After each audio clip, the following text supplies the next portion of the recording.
Benfica Podcast is one of the founding members of Benfica Independent. Benfica Independent is an independent platform made by fans for fans, and in it, you can find our podcast along with many other podcasts, along with articles of opinion, video segments, and much, much more. We're also on patreon.com/Benfica Independent with exclusive contents for our patrons. Hasta que no estás aquí dentro no sabes la grandeza de este equipo. Sí, es un club que tiene una grandeza que no se comprende si no estás aquí dentro. Usando uma magia única, benfiquista, que só nós sentimos assim. Por muitos desgostos que possamos ter, valores mais altos se levantam. E o valor mais alto que se levanta em termos futebolísticos chama-se Benfica.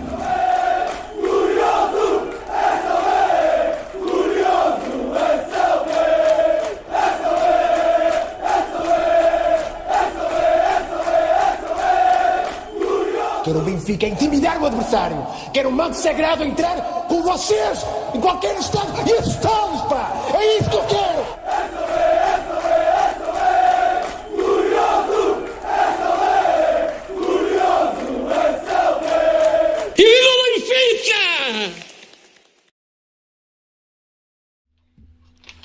What's going on, everybody? Welcome to another edition of the Talking to the Dog Benfica Podcast. My name is Alfredo Fumaças. Today, as you can see, we got a packed house. All the yellow jersey lovers are here tonight. With me, as always, Cristiano Oliveira. Cristiano, como é que é, amigo? Tudo bem? Alfredinho, menino. Yo, what's better than one Cristiano? Two Cristianos. Two Cristiano. And we have Dave de Oliveira up in the Great White North. Dave, you got a little bit of snow already, I hear. It got a little bit of snow. Not bad for the middle of November. That is just the first dusting here, but good to be back on tonight, boys. And you got here. See you soon. But we still got a little bit to play here for you. I gave you some good advice regarding your Twitter account. I'm gonna give you even better advice. Come on down, brother. Move down to the States. Come on, forget that snow stuff. You act like you guys don't get any snow there too. Don't worry, it's coming. It's coming. Don't say I didn't warn you. Also with us tonight. Cristiano Liborio. You, if you're local here to the New Jersey area, you could catch him on. What is it called? What's that? It's still SPTV or what, Chris? Yeah, it's SPTV. The show is called Canto Direto. I think now they got their own app. They got their own platform. We can still catch it on, cable. Aquilo é tudo menos cantos diretos. Aquilo é bola para fora, para o lado, menos cantos diretos. É mais num canto indireto às vezes. No, it's so if you guys are not familiar with the show, it's similar to what you would see in one of those shows where you got the Benfica guy, a Porto guy, a Sporting guy, and you got a mediator. So Cristiano is on there, man. I never had the pleasure of catching it. Well, one of these days I got to remember. You got to do it, man. You got to do it. Yeah. Today things get interesting, Alfredo. You got to Cristiano Liborio because I don't want people to think it's me. Cristiano Liborio and Chris. Aleijado Oliveira. I don't know if he froze or if he's just ignoring me. He's deep in thought. No, he froze. He's on mute. He muted himself. He contained his thoughts. No, we can see him now. Anyway. Oh, he's using type language. I wanted to keep you guys on your toes. Yeah, let me ask you guys something, right? And he wants keeping me on my toes, and now he left. He can't do this. You see what's happening, Dave? You see the YouTube? See what he did? Can't fucking do that. What did he do? He's not showing. I'm here. You cut off the camera. It cuts off the feed, bro. It fucks up the whole thing. Oh, my bad. Tá bom. Is it better? No. Okay. Yeah, Benfica Independent is up in here. Shout out. Check out Benfica Independent and all. Anyway, here we are. Another Tuesday, another podcast. Tonight, Estoril recap, Gil Vicente recap. looking ahead to the Portuguese draw and the World Cup that none of us want to talk about, but because we have 6 players in the World Cup, I guess we got no other choice. But let me ask you guys this. 25 games, 21 wins, 4 ties, no losses, 67 goals scored, 17 allowed. I'll start with you, Dave. Beginning of the season, if I put this number in front of you, do you tell me I'm crazy? Or do you tell me stop smoking that reefer? What, Dave?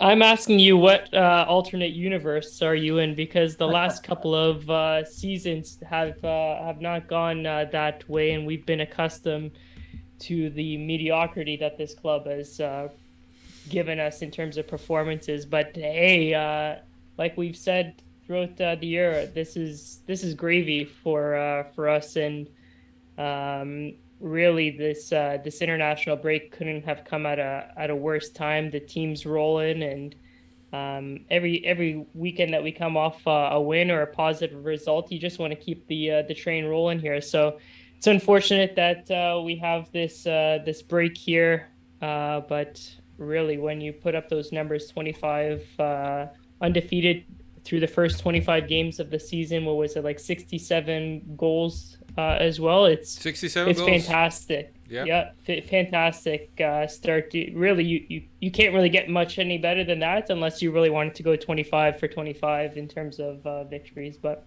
we'll take the 21 wins and 4 draws during that time. Yeah. What about you, Liborio? Would you ask me where do I sign? 25 games, 21 wins, 4 ties. It's amazing. I don't think anybody could ever imagine something like that, to be honest with you. But I said it from day one, even on the show, that I said that, man, with Schmidt coming in, the hope was that with this German mentality of being physically fit, physically and mentally aware, I think that's being reflected in every game, man. Em português, a gente diz jogar sem a bola, and Benfica is doing exactly that. You know, when they don't have the ball, they're pressing, they're playing in between lines, and they're gauging 2 players at a time, and we're winning balls left and right. We're playing, I think majority of the games, we play in the opponent's half, which is amazing compared to the past couple of seasons. And I don't think anybody, if you told someone this Benfica record, if you told someone that all these podcasts and YouTube shows are talking about Benfica in a European platform in the Champions League, I don't think anybody would believe you, man. But it's happening, and hopefully now drawing Club Brugge, we take it one step further, which I think we have all the possibility. Yeah.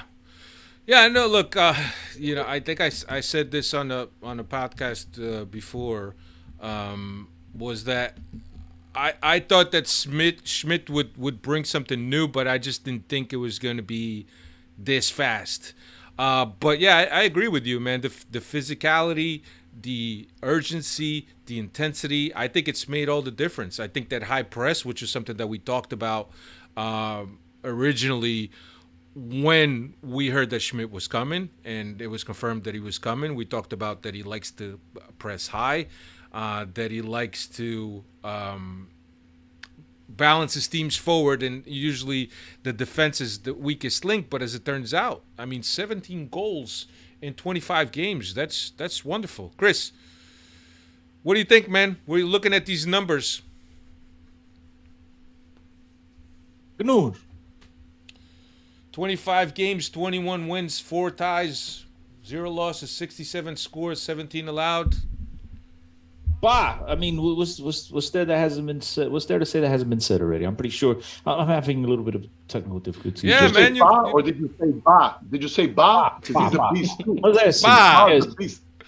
Bro, everything we're getting from this club has been just on the money. I think even the biggest Roger Schmidt fans didn't anticipate this start to the season. It's been phenomenal. I think I said on the last podcast, if you guys recall, I know Dave was gallivanting in probably scuba diving somewhere. But I said then, bro, in Roger Schmidt, we trust. Everything has just been spectacular under this guy. And look, I want him to continue it. I hope that Benfica keeps this momentum when the second half of the season obviously gets going again after the World Cup. This is the time I ever wanted to see Benfica take a break. What's the matter, Chris? he got João Mário to go from wearing a XL to wearing a medium. Atenção. João Mário, o aproveitamento do João Mário, bro. Oh, yeah. Without a doubt. Yeah, but not just João Mário. I mean, I think there's a couple of guys on this team that I'm pretty sure Didn't go to the World, not going to the World Cup. That should have been there probably. I'm sure. Say No, I'm not. I won't go that far. I was just saying that I'm pretty sure there's guys on the chat that remember. Look, at the beginning of the season, I was not, in particular, a João Mário fan. Over the last couple of seasons, I've not been too high on the likes of Grimaldo. I liked Florentino, but I thought Florentino wasn't ready to take the next step. I wanted Benfica to sign a veteran, let him learn. And obviously, what Roger Schmidt has done just with those three players has been nothing but spectacular. Nothing, I mean, it's great to see these guys play. João Mário, I believe, he's having the best season of his career. Grimaldo is taking his game to this. And Alfredo knows this. I crack up every time I hear a commentator call such and such player a free kick specialist, right? And like, yeah, Grimaldo scored like 2 in 10 years. And all of a sudden, but this year my man's on the money. Whatever it is that these guys have been, rehearsing and orchestrating in practices, it's been phenomenal. Alfredo, those numbers are very impressive. Obviously, the pressure at Benfica to win every single game is through the roof, and so hats off to the coaching staff. Hats off to the players. It's been spectacular to watch. And Alfredo and I, we often joke about this off the air, guys. I'll let you into a little bit of secret here. Conversations between Capitão and myself off the air, which is agora é fácil vir ao Benfica Podcast e falar do Benfica. You know what I mean? Now everybody wants to do it. Now it's easy. It was one of them dog days, right, Dave? Where like it was tough. People remind me every day, like, you're positive Cristiano. I mean, what there was nothing to be positive about, but we had to eat it. And now you said dark days, dark years, man, dark years. It was only a couple years. Look, it wasn't 11 years. It wasn't 11 years like the Vietnam era, but yeah, I mean, what's there to say, Alfredo? It's spectacular. It's sad that the World Cup's coming in and messing up the momentum, but it's also going to give some of the players, the likes of Draxler, an opportunity to get a little bit healthier. Not a little bit, a whole lot. He has not been healthy. Verissimo a little bit healthier. Won't be a little bit healthier. These guys will be great additions to the squad in the second half once the league gets back up. What is it? I don't even know. When does it come back, Dave? At the end of December, middle of December? At the end of December, right? Right after Christmas, I believe we play Braga there. Yeah, so Finals the 19th. Finals the 19th, right? December? At the World Cup? Yeah, I think you're right. And then we have a game like 3 days or 4 days after. I mean, we could check it quick, but it's right after. It's immediate. We should all know when the World Cup final is because Portugal's going to win it all. So we got to say it loud. Say it loud. But there's people right now running away and putting some money on DraftKings right now just because you were the master of the predictions. Oh, I'll explain to you all after the World Cup. My prediction is... No, don't be a Monday morning quarterback. Explain it now. Monday morning quarterback is like, I told you. I'm telling you now, they're going to win it all. That's it. That's not being a Monday morning quarterback. Okay, so, and what is your reasons behind it? Can't give you my special sauce, bro. Then it won't be a special sauce no more. Hey, whatever. Portugal, Argentina.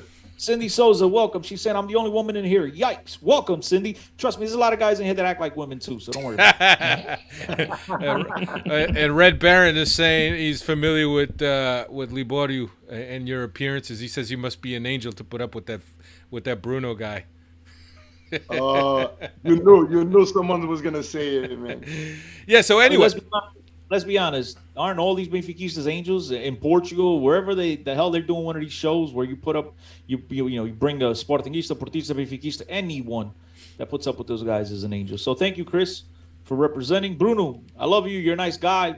You don't need to talk to him. He will never listen to this. Even if you paid him, he would never listen to this. He's listening. You probably down. He listens to it on Yeah, you know what it is, bro. He really listens to it at the gym to give him motivation. He's trying to get clue. Like, you got to study your adversary. You know what I mean? Is that what it is? That's what it is. He's listening to audio instead of watching film. That's it. He's listening. So anyway, I keep on getting outnumbered in that show, man. They had 2 Sporting guys one time. They've had 2 Portistas. I'm their solo, man. That's not fair, I told bro. them already. Chris, I told them already, Chris. I told them Take already. that as a compliment. Take that as a compliment. Yeah, that's right. Eu e tu ajudávamos porrada naquela malta toda, pá. Partíamos a louça toda. Anyway, let's get back on track here. So Benfica played Estoril for the Portuguese Cup, a completely different game from the week prior that we played Estoril and we spanked them.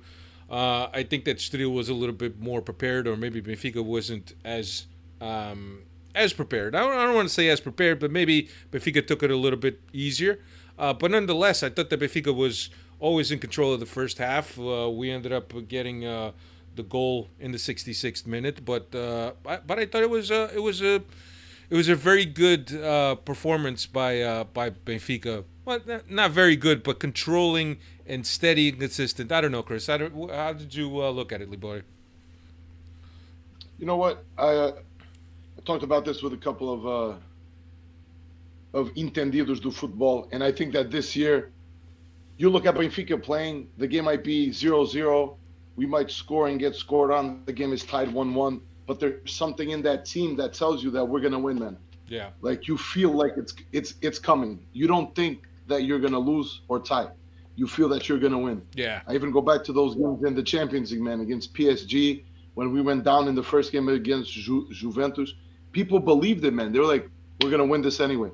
So I think that aura is that Mística is with the team this year. I think they did enough in that game to win the game by more than 1 goal. I mean, it just didn't go in, you know. And it took Neres to make it happen. You know, Neres, he looks sleepy, but when he wakes up, don't you guys think he looks sleepy, dude? He looks sleepy sometimes. Like you're being polite. He looks like he's high. Stoned, bro. Yeah. Right. It made sense when he was playing in Amsterdam, but I don't know what's going on in Lisbon for him to be looking like that too. You know, guys, I'm a teacher in the community. I can't say that I know what being high looks like, you know. So I just say he looks sleepy.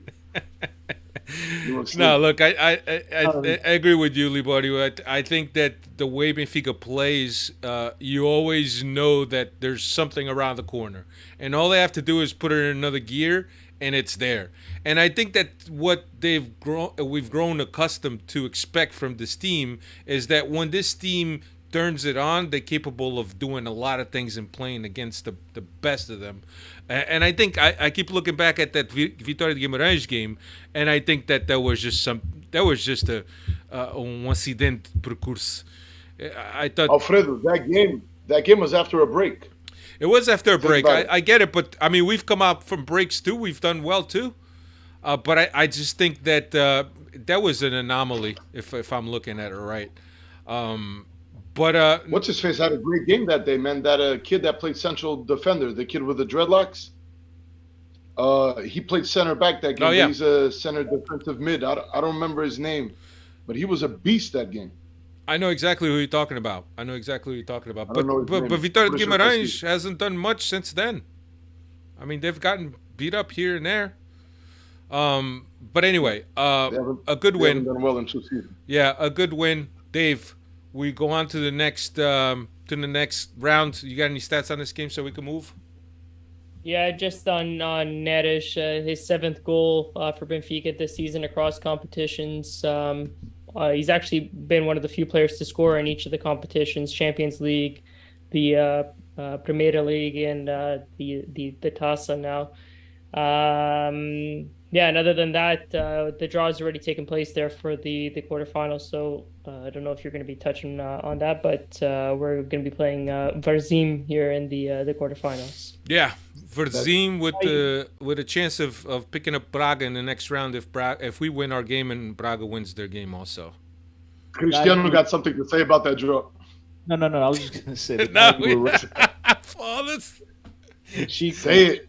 Chico actually said it on the chat as well, but the center back you're talking about, his name was Bamba. Bamba. Was weak. Yeah.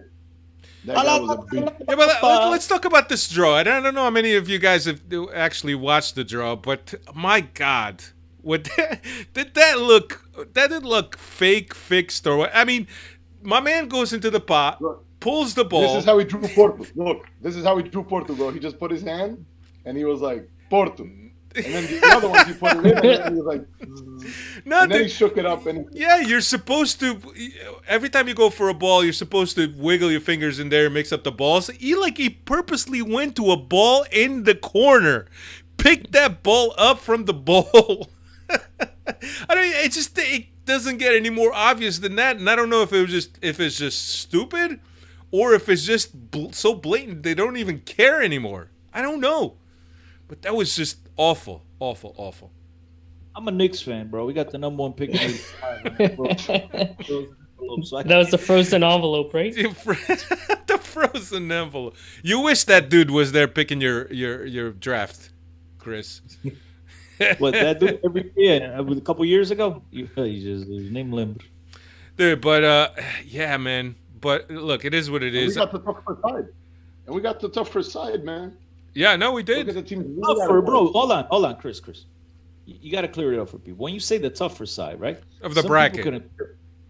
No, better. When you say the tougher side, some people can interpret it as you insinuating that the side that Porto's on has any degree of difficulty. Aquilo, there's no toughness. I mean, you got a Roca, and it's at the Dragão. And then everything else, aquilo mais beira-mar, aquilo é tudo contra equipas terceira e quarta divisão, bro. Esquece. I mean, the tougher. Come on, dude. That's a walk, a walk in the park. Aquilo é a walk straight to the Jamor. No, I agree with Red Baron. He's also saying that Estoril was missing 5 starters on the Campeonato game. Hey.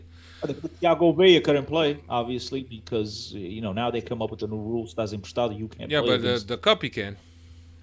No, I know. That's what I'm saying. But he was saying Benfica made it look easier in the Campeonato game when they smacked them around. What was it, 5-0, right? Now, if I recall, 5-1 or 5-0, whatever it was.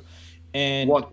Yeah, 5-1. So they were missing a couple of players. That's what I'm trying to say. Thiago Veia would be one of their better players because we own them and we loaned them out. He cannot play against his parent club. Where in the Taça Portugal game, all those guys, loan, no loan, doesn't matter.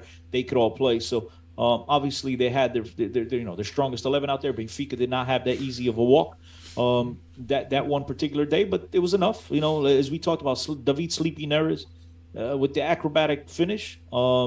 Was enough to give Benfica the advantage and give Benfica to the next round. And here we are, excited that Benfica is hopefully going to make a run in the Taça de Portugal. Our good friend Baqueiro came on a podcast, and he's been talking about, the guy writes books and articles about this whole stuff. Well, Benfica's only won 3 cups in the last 25 years, which is an embarrassment for a club like Benfica. We absolutely need to up our game in this competition. And Roger Schmidt seems to me that he takes every game serious. Roger Schmidt's the type of guy I've gotten from his lineups every single one of these games, which is the most important game is the game we're playing. We'll worry about the next game when we get there. Today's the most important game. And I think he's done that in all competitions. And so I think there's no reason why he's not going to continue to do that. But yeah, definitely, a tougher side of the bracket. But again, Benfica has the obligation to get through this competition and get to Jamor and hopefully, handle our business against the Tripeiros from up north.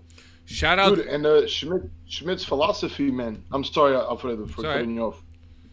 His philosophy is praiseworthy. It's like he doesn't change many guys in that starting 11, man.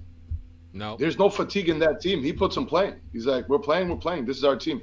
I'm not rotating a line. I'm not rotating one guy there, but this is our 11. And I like that. And Liborio, I think that goes back to what you were saying before in terms of the German way. Well-conditioned team, well-trained team in terms of the physicality, the fatigue aspect of it. And while we're here and thinking, man, he's got to be rotating guys. He needs to rotate guys. No. He's going with the same guys. And why? Because he feels that the team is well-conditioned enough to be able to play these games. So for him, it's nothing. He doesn't feel like he's burning out players because he knows that the players are in very good shape. So that makes a lot of sense to me. But shout out to Rabo de Peixe from Azores, making it these far round.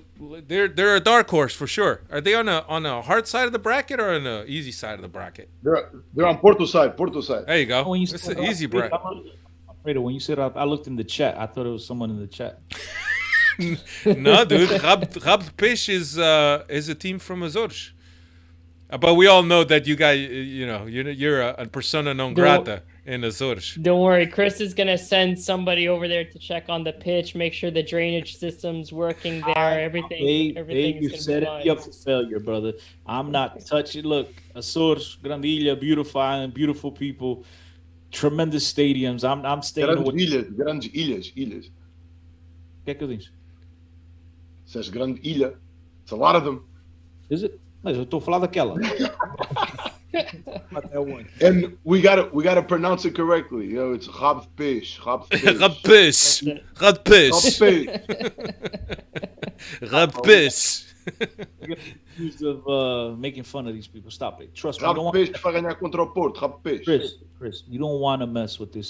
Curisque. No, man. I love Açorianos, dude. I've been there twice, man. To Santa Maria. I've been to São Miguel. I've had the lapas. I had the queijo com pimenta. I had all that stuff, man.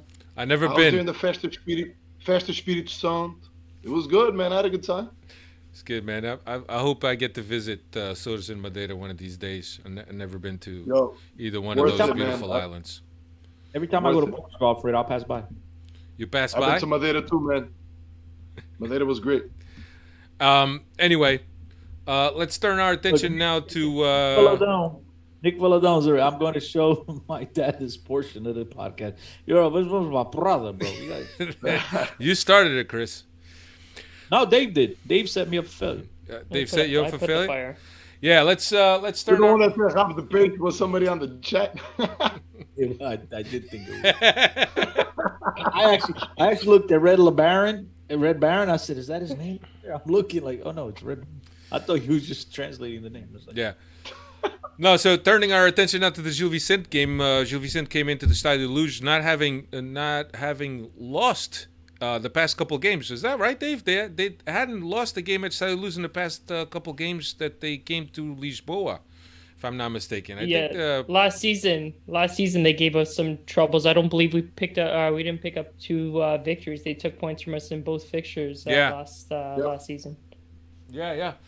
No, so look, it's Gil Vicente wasn't doing that hot. It hasn't been doing that hot. I'll give you the lineup. We'll get into the game a little bit. Flaco Dimos, Bá, Silva, Otamendi, Grimaldo, Enzo Tino, Neres, João Mário, Rafa behind Ramos.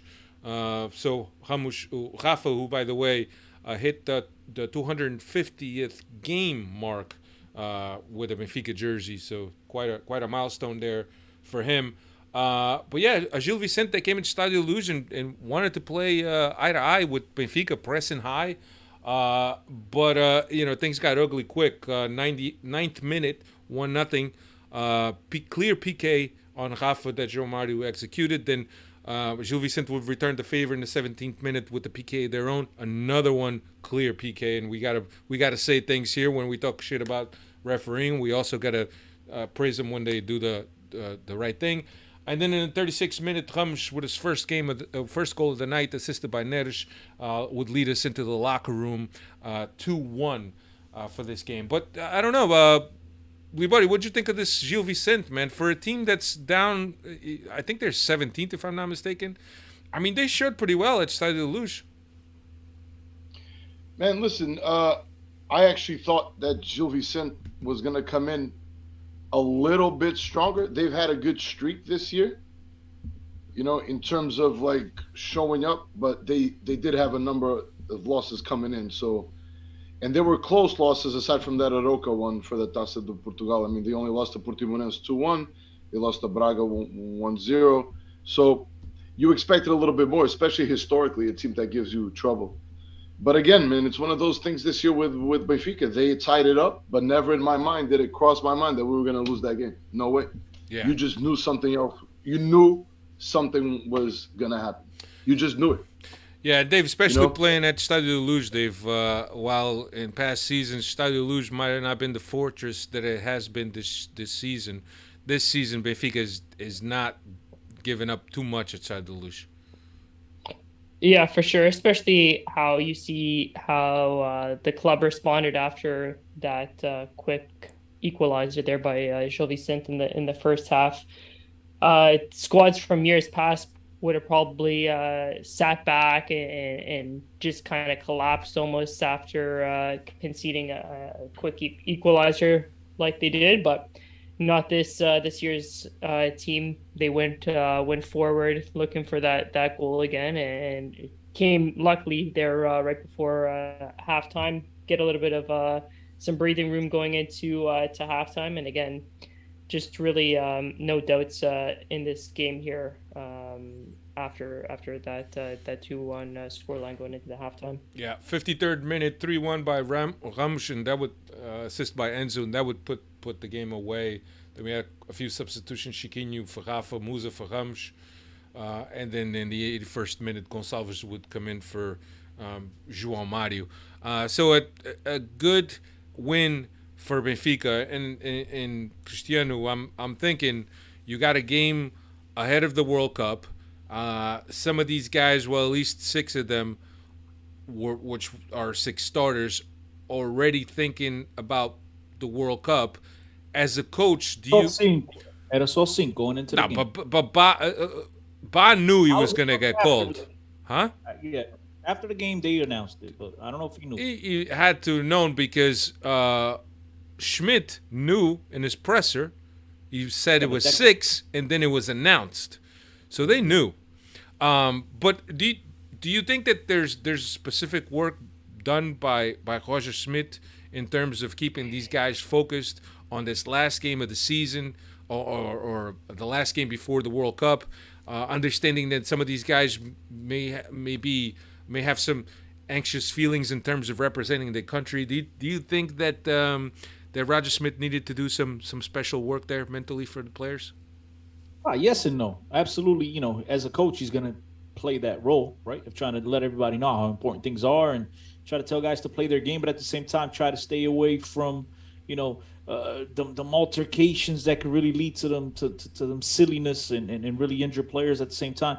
But, bro, come on. I think the players on this squad, they are to be, you know, credited with just being total professionals. You see a guy like Otamendi, who's getting ready to represent Argentina at the World Cup, a nation that's expected to go far in the competition, and he's playing every 50-50 football like it's his last, it's his last challenge of his career. Enzo Perez, another guy. I mean, it's appalling to see these players give it their best in a game. At the end of the day, that look, it means a lot in terms of standings, but like even if they didn't come away with the win, it's still a 5-point lead. You're heading into the break with a 5-point lead, but they wanted to keep that positive attitude. They wanted to keep that momentum going into the break. And these players, man, they did what they had to do.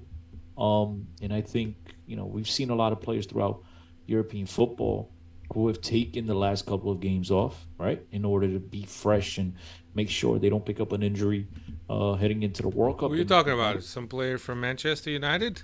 He take a couple of days off? He's one of them. Absolutely. But, you know, I think everything... I'm just tired of repeating myself, to be brutally honest, man. These guys... I know. Bro, what can I say, man? They're pressing all the right buttons. I know. I'm trying to BS and trying to come up with expert. Like, it comes down to everything the club has done so far has been the right thing, right? The mentality, the attitude, the intent. Like, it's just phenomenal to see this. It's so refreshing to see because we come from years past where there were squad rotations in the Champions League, guys. They were resting guys in the Champions League, make sure they were ready for the Gil Vicente of this world. And Rodgers come in, and the chip has absolutely been overturned, and it's been changed and overturned and whatever the hell you want to say. And it's just, it's phenomenal. And I'm glad that these players take these games serious. They obviously care about the club because they go out there and they represent the club until the last, second of a game. And it's just, bro, it's phenomenal to watch this Benfica, man. I said it before. Feels good. I said it before and I'll say it again. It's a damn shame that we got to stop this momentum. Yeah. That we were on right this train. Yeah. You know what I mean? I hope that we'll be able to jump right back on it once we come back. But Cristiano, I kind of agree with you in terms of I think we've run out of adjectives and compliments to throw at this team. and the way they have performed this year. And it's almost like I find myself, in like we were saying, when Benfica was bad the past couple of years, it was always extremely tough to come on here and talk Benfica. And now it's almost tedious to come and talk about Benfica. We're all happy. We're all witnessing great performances, and we're no longer cursing at the TV while we're watching the games. But really, what else can we say about this team? We are cursing at the TV. We're saying, "Só mais cara, só mais Yeah, but you're right. But it's just I kind of find myself as like, okay, well, how much more praise can we give this team and this coaching staff and the way the team has been performing? I think, and I don't know, I think, Dave, early on, you were always expecting the shoe to drop, and I think Cristiano also. But, I mean, at this point, do you think that we could be...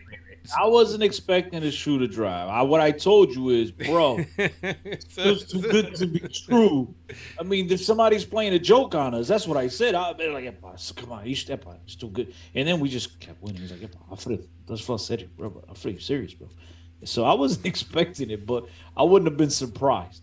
I mean, look back just a couple of seasons ago, we started the season, with the exception of Paok, but nobody wants to talk about that. We started the season in a fantastic form. And then we went to, what was it? Boa Vista Day, and it was all downhill after that. Yeah. But we've had these torrid starts in the past. Yeah, and Dave, what do you think, man? You think that there's Benfica's shown enough, there's enough consistency in a way that we played that this could really be a very a good year that we could remember by, much like we remember the first years of JJ. What do you think? This was going to be a memorable year. What's your feeling? Are you still waiting for the other shoe to drop, or what?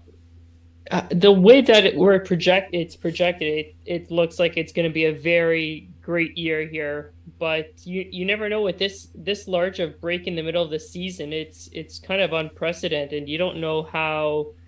You would hope that the coaching staff has this team back in order when they do all return back. And I know it's only 6 guys, but really, I don't know. It's a quite a large break, and the team was just firing on all cylinders. You got to hope that hope and pray, light a candle that everybody comes back nice and healthy after these next couple of games, and hope that we continue firing on all cylinders. But the way that the team's currently projected, if we had no break here, definitely would be a fantastic year. But we still have more than a half of a season to play, and we got a big break here. But like what I'm seeing so far. Yeah. Dave, stats on this Gil Vicente game so we could move on.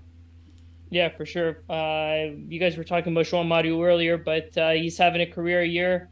10 goals scored this season, which is a new career high for João Mario. Gonzalo Ramos is now the league's leader in goals scored with 9 and 14 goals scored across all competitions for Gonzalo Ramos this year. Yeah. So so 8 will not start for the national team though. Yeah. He's been on a tear since we discussed that we needed to go buy a striker in January. I wonder if I'll show those guys. No, look, I don't think you could ask for more. 8-point lead, best attack, best defense in the league. Just playing great football. I don't think you could ask for more than that. And now we have a break. And I understand. I think like all Benfiquistas, we're all a little bit hesitant and nervous in terms of how the team is going to come back and if there's some guys that are going to come back with injuries. But I think that we have to be positive that Roger Schmidt, like Cristiano says, and Roger Schmidt we trust. But here's the other thing now. We got the Taça da Liga games.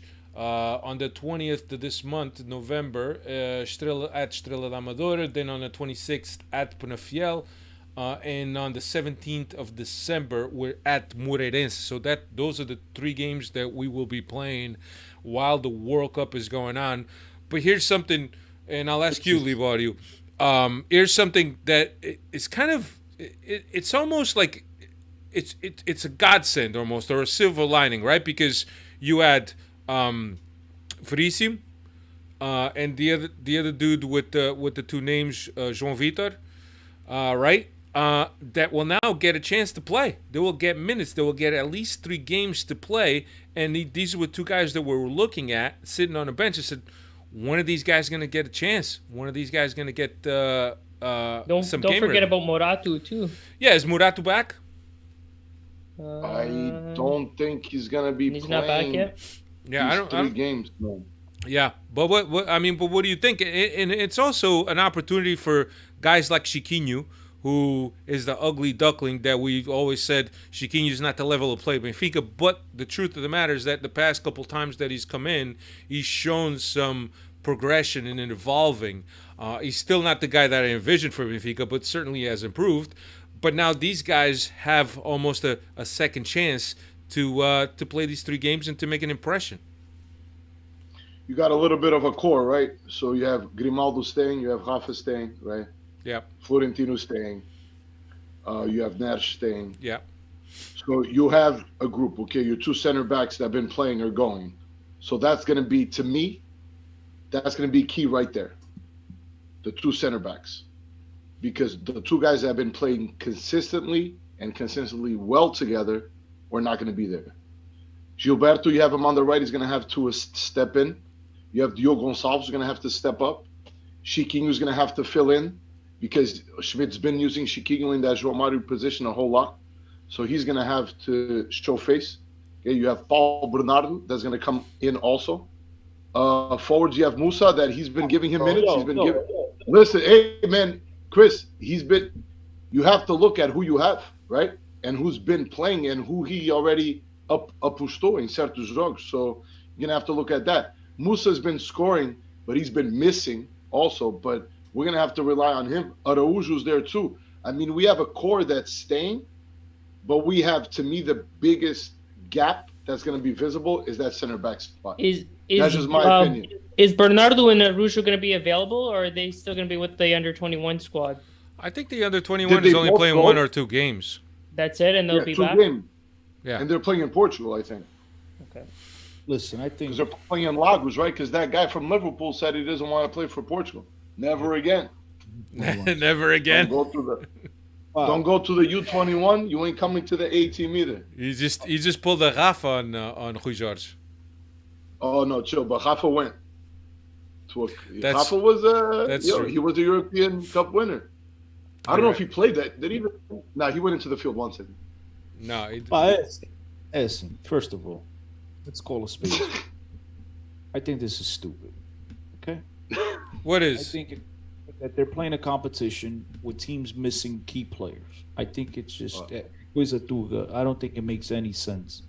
Now, on the flip side, yeah, I totally understand what you guys are saying. I mean, I mentioned it before. It's going to give this break is going to give the likes of Draxler, João Vitor, Veríssimo, all these guys an opportunity to get healthier and get in some type of game rhythm. And in particular, in those 3 games, I don't think Draxler will play, but Veríssimo, João Vitor, and Morata will be back. So it's going to give these guys some rotation, some game time, which is going to be great for the second half of the season. But it doesn't take away the fact that it's stupid that they're playing a competition when teams are missing key players. This reminds me of the Mickey Mouse MLS. When they go forward with games, when teams have half of their roster called up to the national team, it just, bro, I don't care. And I understand. There are levels between the likes of Sport Lisboa and Benfica and the likes of Moreirense, right? Benfica's roster is much deeper. Even when missing 6 key players, the roster is still deeper. You know, Benfica has better options on the bench, and they can even go into their B team and get some really good young players into the rotation at least, right? But that being said, imagine now you go to the likes of Moreirense and whomever we're playing, and you take out 6 of their starters. What would that do? It just makes no sense. I think everybody plays at an even status, or they don't play at all. But that's just my opinion. No, look, I understand what you're saying, Chris. I really do, but I maybe I think that the league, you know, Porto has always said that they really devalue this competition, that this competition is for the birds, blah blah blah, because they've never won it, right? So maybe what message is the league sending by allowing teams to play these games while they have some of their more important players away at the World Cup? So maybe this competition is not as important as the league tries to play it with their Final Fours and the weekends and this and that. And I don't know. I think that at the end of the day, I think it comes down to money, right? Because you got sponsorships, you got companies paying money to be part of this competition. So maybe that's what the league was going after. But I do, from a competitive standpoint and from a fairness standpoint, I don't think it should be played. But then again, maybe they want a team to win it. That's not one of the top teams. Maybe they're like, oh, let's give a chance to Rav Peixe. I don't think that's what it is. I think ultimately what it comes down to is the fact that you have to squeeze so many competitions and so many games into a shortened schedule due to the World Cup. That's what it comes down to. That's how many countries, Chris, have 3 competitions? It's Portugal, England. Who else? No, I think there's more countries that have kind of grown into having the 3 competitions. The cup, the countries' cup, they've always had. But I mean, England. England has the FA, the Carabao, and the league, right? The Carabao is the Taça da Cerveja. The FA is the Taça Portugal in the league. Right. Yeah. That's it. Spain doesn't have Copa del Rey, and that's it. And the Liga. The Liga. Italy has 2 also, Okay. and France has 2 also. Yeah, I don't think. Yeah, that's a good question. It's only Portugal and England from the. Hey, Chris, you're not allowed to come on the podcast and ask me questions, make me look bad. You got to let me. You got to ask. No. Yeah, that's. It was almost like rhetorical. It's only Portugal and England that have it, but England is stopping. England is not playing any games. Yeah. No, look, I think that's the way it should be, but England be playing games every 2 days during the holiday. Right. But they're not. I don't think they're playing. I know. Yeah. Team is what they're I'm not saying. playing this yet. Normally they play games every 2 days, so they'll just keep squeezing games in, and nobody will care. In Portugal, Alta Portuguesa, they like café, take their time. You can't be squeezing too much work all at once. I've got the list of countries in Europe that have a league cup. So Go ahead, there's Dave. England, there's Finland, there's Iceland, there's Ireland, there's Israel. But I'm gonna tell you why they play a league cup, because they don't have enough teams to play in a league, so they gotta extend that season. So pretty much just England and Russia's got one, Scotland's got one, and Wales has one there too. Yeah, including in Portugal. Like Alfredo says, when you have a 12-team league and you have to play each other 58 times in order to fill out a schedule, they come up with competitions in order to make things a lot more interesting. Yes, I totally understand your point, Alfredo, even if I'm the only one here that doesn't. Look, I think at the end of the day, it's all about the money. It's all about the sponsorships. How much money? And to boot, there's 34 teams playing in the group stages this year of this tournament. Like last year, I know they trimmed down the teams because of the COVID scheduling and rescheduling of games. But there's 44 or 34 teams in this in the group stages this year. What's the sponsor, Dave? This year, Allianz. Yeah, Allianz. the insurance company. How much money they kicking in? $200K. More than that, I would think. I'm being sarcastic. Okay, maybe $1 million, Alfredo, tops. Yeah. Tops. Yeah. Tops.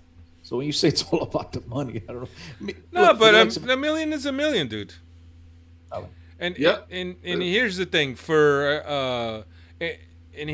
you also pick up money from the TV rights, right? Because you're going to be shut down. If the league is going to be shut down for the whole month, you're not picking up any money from TV rights, from games. You're not picking up any gate receipts. So maybe that's a way of the Portuguese, finding a way to keep clubs afloat with some money. Because they're always going to do that, Alfredo, because this competition has to get played. So regardless, they get the money today or tomorrow, they're going to get it. So that's... Yeah. You know what I mean? Let's try to be positive. Let's think like this. We have World Cup Portugal playing, and we got 3 Benfica games. We got the best of both worlds, man. Dude, I just have to say, I mean, if you guys follow the podcast, you know that I don't identify with this national team, so I won't be watching the games or be that excited about the World Cup and the Portuguese national team. Eu entendo, tu sempre és mais marroquino também. You don't My wife tells me that all the time. But here's the thing. For all the Sportinguistas and Portistas who were very upset that Antonio Silva was called, I was upset too. I was very upset. Did you guys hear You wanted him to stay. You wanted him to stay. Did you guys hear that Portugal ran out of Medicina Pazia? They ran out. They ran out? There was a lot of Ziads in Portugal, bro. They ran out of tongue. Yeah, but I think this World Cup, I mean, is already probably going down in history as the worst World Cup ever. They didn't even kick the ball yet, Alfredo. They didn't kick the ball, but 6,000 people have died constructing these stadiums. Do you know how many died in Brazil? Allegedly. You know how many died in Brazil? One. Too many. One person. Brazilians don't work on Mondays, so you know what I mean. No, but it's look. I think that there's a lot of backstory to this World Cup. There is. We obviously all know. Then this week, but that's why you're not watching. Pictures and videos of fake supporters have surfaced. They're there. But it's just I don't know, man. Look, first of all, I can't stand Fernando Santos ball. That's number one. I just can't. I think it's a waste of so much talent. We have players. Exactly, Alfred. But explain this to the listeners that are watching us live here on the chat. Thank you very much once again, guys, for tuning in and putting up with our BS. And the guys listening in Indefrido, like they say in Portuguese, right? Explain to them that you are not a fan of the national team before all these antics about Qatar. So just explain that. And Qatar, no, I was, but I just think that I think that when you have a World Cup that's happening, and the fact that it only happens every 4 years, when the time comes, you get excited about watching it. And regardless of whether you're 100% behind the national team or not, you always get excited to see players play at the highest stage, at the highest competition for national teams, right? But I haven't been a fan of Fernando Santos. But I think that just this World Cup and everything I read about the World Cup and everything that's come out about the World Cup, it's even more of a turnoff. Will I watch games? I probably still watch games, yeah. But I just think that this has all the makings to be it's an extremely bad World Cup. Playing in air-conditioned stadiums, yeah, that's. Come on, that's amazing. Well, I don't know if you guys have watched it yet, but Netflix just released the documentary on FIFA, on FIFA, which goes into it, and there. And at the end of the day, it's all about money. We talked about money for the Taça de Liga. This World Cup and the World Cup in Russia was all about the money, and it goes way back even before Sepp Blatter too, but. They made their bed. Now we got to lay in it, and it is what it is at this point. Yeah, just don't lay in it publicly. I talked about and the Red Baron just said it, man. It's too little, too late. You know, this happened. When did they select this? 8-10 years ago that they got. I mentioned on the last podcast how there was. Man. I mean, it's certain things but these last World Cups, none of them been great. Look at Brazil, man. Brazil wasn't great either. They uprooted a bunch of people, destroyed their houses to build highways and roads to the stadiums. The news channels were all sponsors. None of them reported anything. Globo didn't show anything. Record didn't show anything. It was all independent channels showing what was really happening there. It wasn't successful either, man. Though, Chris, it's an Olympics thing. It's a big event thing. Anytime you have the masses of people that are coming into your country, you need to build new stadium. It's unfortunate. Now, I think that these organizations, they have to do the vetting process. They have to weed out the corruptos. They have to do a better job. It's not us. I mean, at the end of the day, look, we can sit here and complain all we want. They're not changing it. They had 12 years to change it. I mean, 12 and you're still going to watch it. We're still going to watch it. Look, it's messing up my turkey day because I had the NFL playing down. I got to be watching Portugal as well. which, look, I'm not complaining about it, but, it's a routine that we have every Thanksgiving. And now here we are sitting in the winter, or coming into the winter, and for Dave's already winter, watching the World Cup, which is unlike anything that we've ever gone through. You know what I mean? At least in our lifetime. Yeah. So, yeah, it's very, very weird times. We feel for the people that have lost their lives, absolutely. We like to come on here and throw jokes and mess around, and sometimes, we should take serious topics a little bit more serious, but that's not what we do here on the podcast. We try to shed light on it, but at the same time, look, it's the World Cup. We don't condone any of the nonsense that goes on. But, we're soccer fans. Unfortunately, there's nothing that any of the four of us and anybody listening could have that big of an influence of where they're going to change things. I just hope that they learned their lesson going forward, right? We talked about, we talk about how the World Cup will be in the United States, Canada, and Mexico in 2026, and then possibly Portugal and Spain, and then somehow Ukraine got in there for 2030. You know what I mean? Like, there's every country that the World Cup is held at, any major Olympics, obviously the Olympics, not major, they're all major. Any Olympics, any major events, you could point the finger at some things that should not be going on, that do go on. And it's unfortunate, man. And I think it's up to the authorities. It's up to us, the people. The only way we make these people accountable is when it comes time to make them feel it in their pocket, where we spend money, where we vote for some of these people, and like in politics and stuff. You're not happy, bro. That's the only way you could really make your voice heard. It ain't afterwards, right? This thing was awarded to Qatar in 2010. We all knew it was corrupting. We all knew it was bought then. And you waited to 2 weeks prior to the World Cup starts to actually make a fuss and complain about it now, bro. You had 12 years. Now it sucks. I know it sucks, right? But we have to just, hey, enjoy it. Watch the games. Forget about that side of things, because nothing's going to stop, right? They're not, all the stuff that they're doing to their own people, they're not listening to you.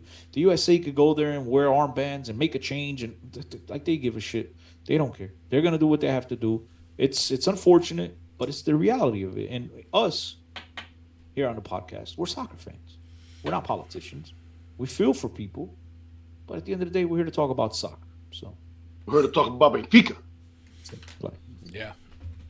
And with that said, Alfredo, is Antonio Silva going to step onto the field? No. I think neither Silva nor Ramos will get playing time, and I think João Mário will get 68 minutes total. João Mário is going to get the João Moutinho playing time? No, not even João Moutinho playing time. 68 minutes. So they should have stayed. Yeah. But it's okay. Look, I think it's great experience for Ramos and Tony Silva. They should have stayed for what, Chris? I mean, if they're going for the Taça da Liga, my man. For the Taça da Liga, we just talked about it. Yeah. I think it's still it's a great experience for them, and it certainly won't be the last World Cup for either one of those two players, hopefully. But look, I mean, they're sharing locker rooms with guys that grew up watching playing. Some guys still in their prime, some guys not so much in their prime, but that's a different story. I'm sorry, I'm biting my tongue here, and I'm gonna cut this short before I go on a rant here about something that I really don't want to, and I'm just gonna stay neutral on this one. But anyway, that was a big topic of the show for the last Monday.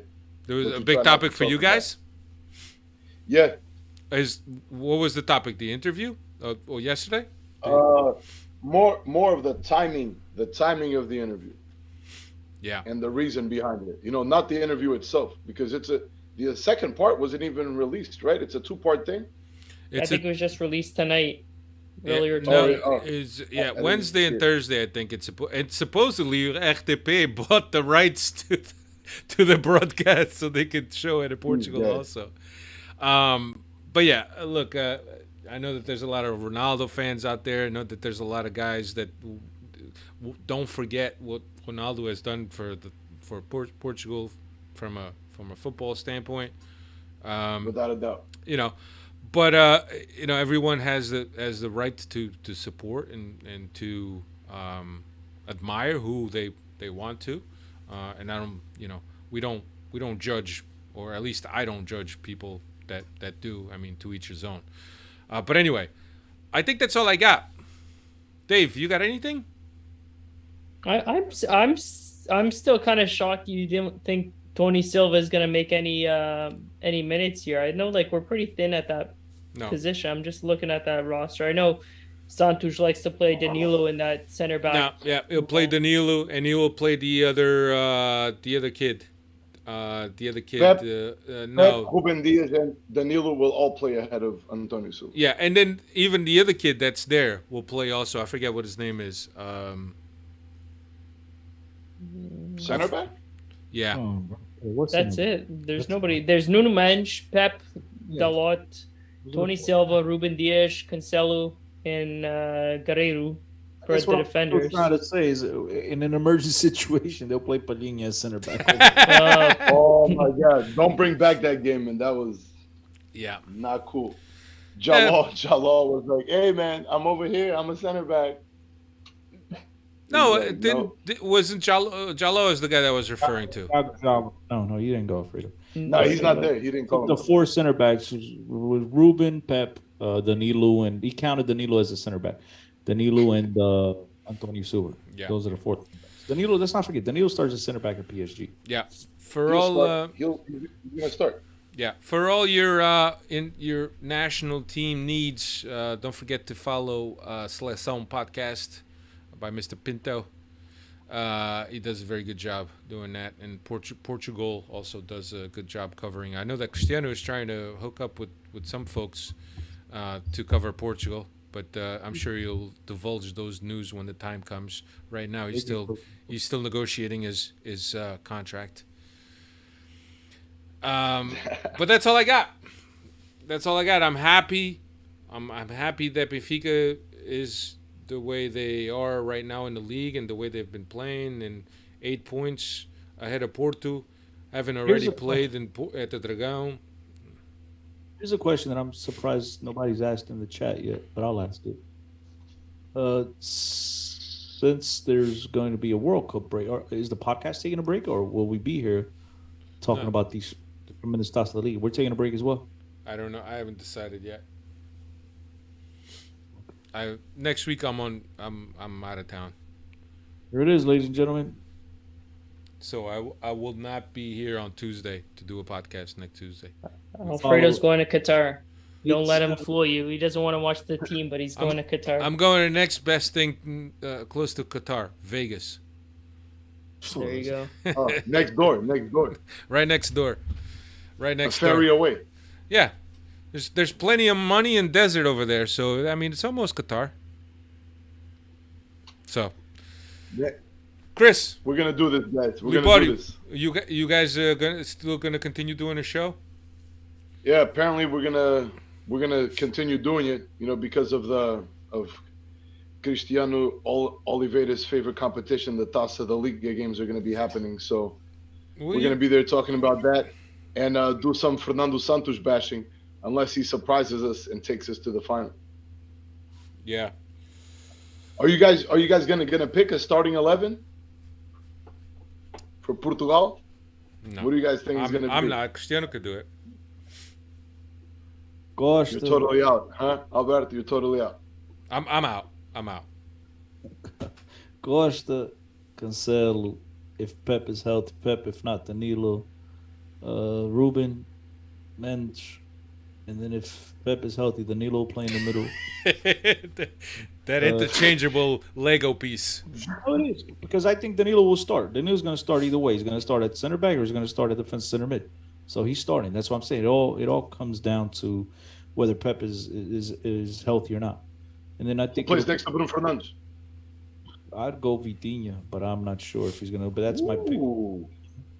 With Leon, Ronnie, and Bernardo up top, because he's going to play a 4-3-3. I don't think he's going to go back to a 4-2-3-1. The experience with the 4-2-3-1 we had against Spain and Serbia, that did not go well, so I doubt he's going to revert back to that. It'll be most likely a 4-3-3. But yeah, I think I'd play those three guys in the middle. I really like what Danilo. I'm sorry. I really like how Palhinha's played this year at Fulham. I think he's been exceptional. So I would like to see him play if Danilo is in fact starting at center back. I would not mind seeing Palhinha in that holding midfield role. But at the same time, Fernando Santos in these tournaments has always played with a double pivot. Therefore, all indications that it will not be Vitinha. But Vitinha, I think, has had an exceptional season. The kid's a terrific young player, and I think he gives a little bit more balance to that midfield. Portugal's midfield. So that's where I would go. But so you don't think William Carvalho's starting? no, here's the thing: with William Carvalho, anything's possible. That guy's got Fernando Santos. But yeah, He has something on him, dude. I'm telling you. He has something on him. I think he's gonna start. He's gonna start William Carvalho, man. And he's gonna put Neves and Bruno Fernandes. I'm telling you, dude. okay. I hope you're wrong, brother. Yeah, I hope I'm wrong too. As you can see, bro, I'm full of energy to talk about the national team. So, Chris, All parting right, words we're so we gonna could call go. it. We're gonna call it. Chris, parting words so we could go. Swell. Awesome experience being here with you guys again. Much love to you all, repping the red, the glorioso, keeping that Shema alive. Always love listening to you guys. Thank you for the invite. Hopefully we will meet again. Thank you for and coming. again, and you guys keep up the good work. Much appreciated. Thanks, man. Thank you for coming. Oliveira. take it easy, meus amigos. Don't eat too much turkey. And I guess, look, man, at the end of the day, some those Portugueses, it's going to get very interesting. It's going to be ugly. Fernando Santos is definitely going to make you take a couple of those Azia pills. But my call is we're going to be there standing at the end with the Caneco in our hand. No. Woo. All right, everybody. Take care. We'll see you in a couple weeks, everybody. Thanks for joining us. Thank you for keeping us company on the chat. And Viva Benfica. Força Benfica. Later, everyone. Vamos.